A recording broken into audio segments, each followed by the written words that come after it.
We're here with Oscar Bermudez, who is the certified prosthetist working at the Prosthetics Laboratory at Hôpital Sacré Coeur in Milot, Haiti. Oscar, thank you for taking the time to sit with us and talk.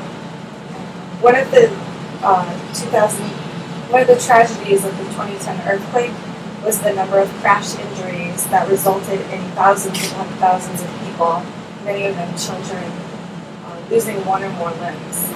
You must be extremely busy caring for all of them. Yeah, I don't know if for all of them, but at least this year in the north part of Haiti, we found a lot of amputees person, mostly still from the earthquake, so we still have patients from the earthquake, but also we have patients because diabetes and because motorcycle accidents, so that's a big number of amputees here, so I'm glad to be here, and I mean, in a certain way, we're glad to have people to help. Definitely. So how long have you worked here, and what are some of your responsibilities? Well, I've been here for 2 months. I'm going to stay here 1 year minimum. We'll see later. But for now, it's 1 year. And my responsibility are three. The first one is manage the laboratory for prosthesis and orthosis. The second one is the program that we have with the 2 students. So I'm going to train 2 Haitians from Milot to become prosthetician. And the third, but not least, responsibility is the patient care. So between those 3 tasks, I have my full schedule here. Yeah, definitely. So what other jobs have you had before coming to the hospital? Well, last year I spent 1 year in my country, El Salvador. I work in the biggest rehabilitation center there. And in 2010 I came to 1 month after the earthquake to help the same responsibility that I have here, but in Port-au-Prince. So I spent 10 months in Port-au-Prince. So I know a little more about the culture, about the disability in general here in Haiti, and related to the prosthetic field. So that was a good experience, and now I'm here. So walk us through a typical day. What are the types of things you do? Well, it depends.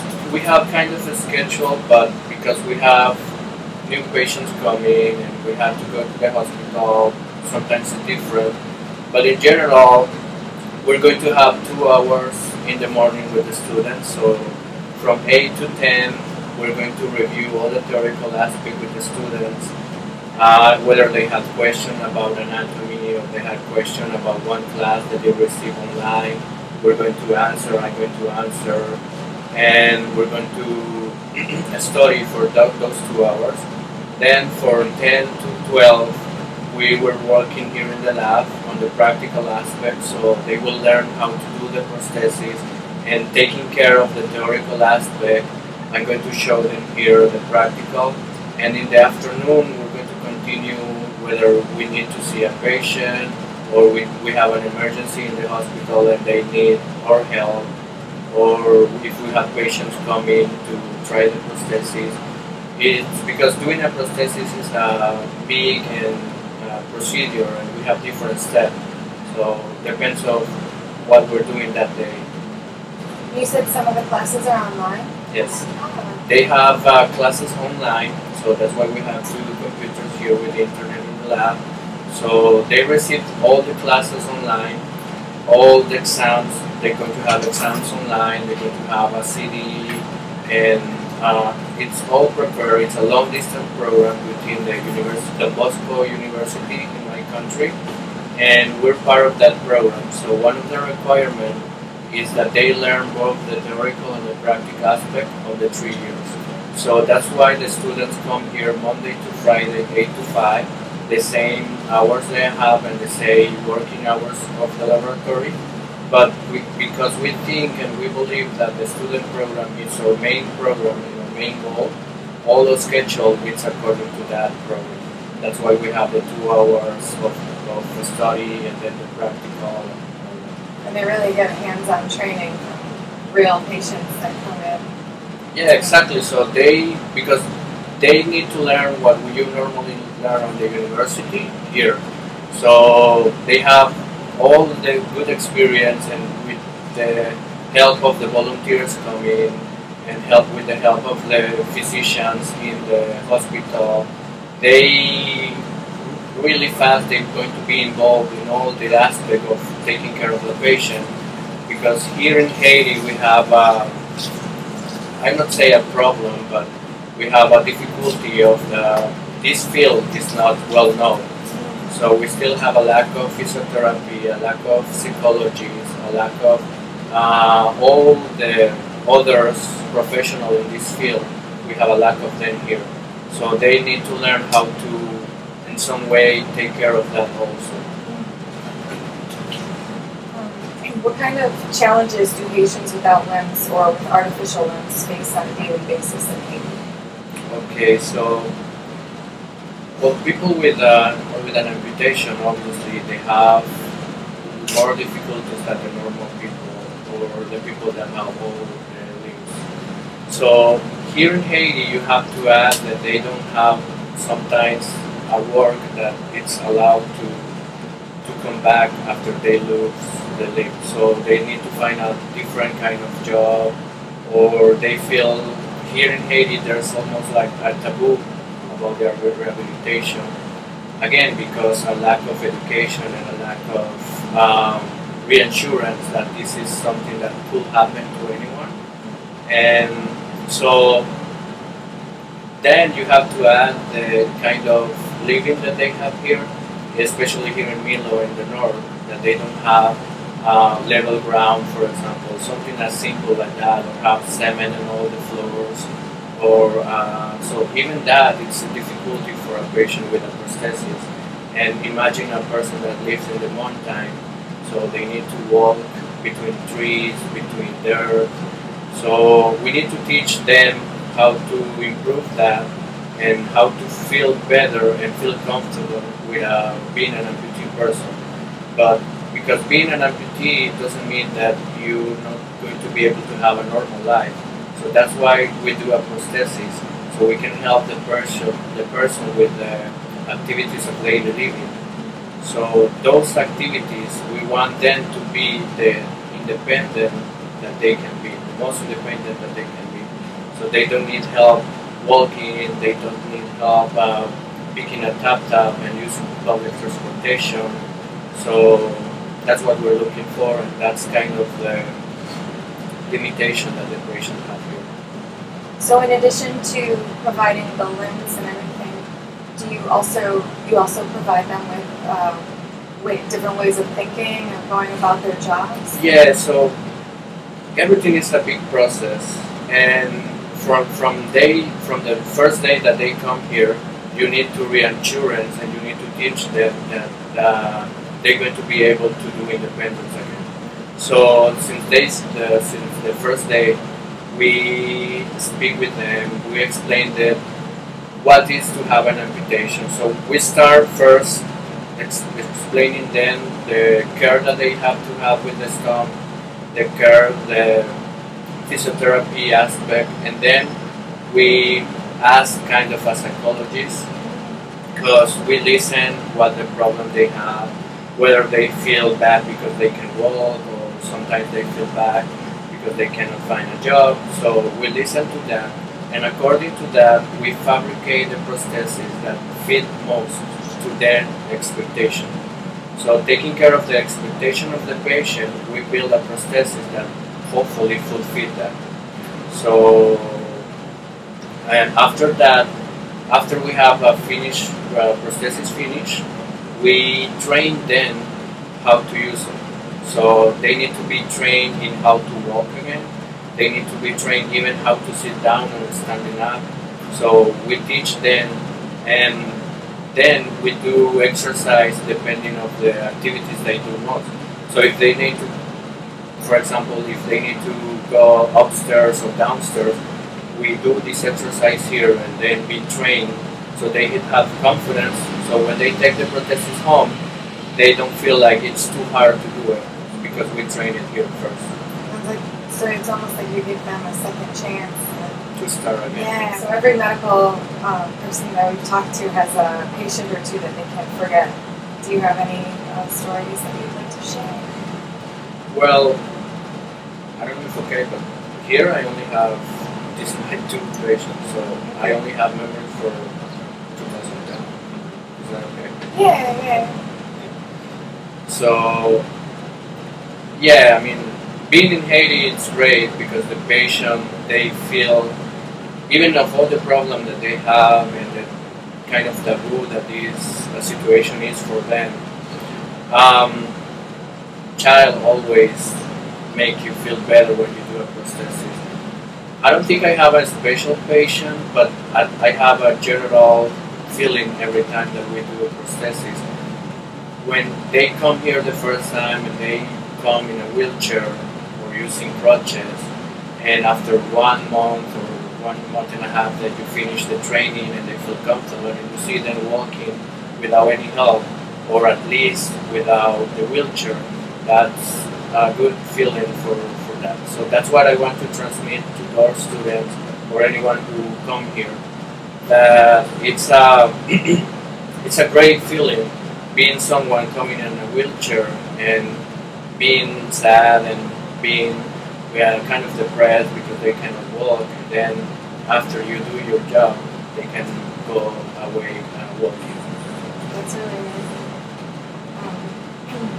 So is that why you wanted to become a prostheticist? Yeah, that's the main reason. I like to help people, but I like to do it different.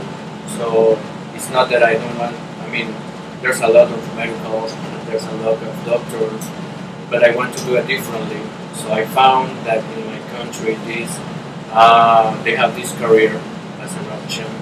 So that's why I want to pursue it, because I want to help people, but differently. And I like to be part of the kind of the medical rehabilitation team, but also I like to work with my hands. And this job, this field, you need to work with the hands. It's almost like a orthopedic, because we use a lot of tools, but we're not directly on the medical field. So that 2 parts I like it. The working with my hand and taking care of patients, but in a different way. And where did you go to school? I went university, Don Bosco University. They are the only one that have the worldwide from the ISPO, the International Society of Prostheticians and Orthoticians. So that's why the 2 students, that's why this program is really important, because they're going to have the same university degree and the same ISPO degree, so they could be certified worldwide. So we will have 2 professionals after the 3 years program, more than ready to take care of any patient. In what ways does the government of Haiti regulate and oversee the works of the Prosthetics Laboratory? So after the earthquake, there was only one big center, Healing Hands for Haiti. After the earthquake, they start regulating because after the earthquake, now for being one center, now there's around 12 or 15. So between Healing Hands for Haiti, USAID, and the Health Minister of Health of Haiti, they start regularizing this kind of laboratories. So now they're in the transition process of making all the documents or making all the regulations required of that. For now, we use international ethics law, so like this lab, I'm going to use the ethical that the university use and any medical field use. But I think I could say that they start realizing that there's a big need for this field.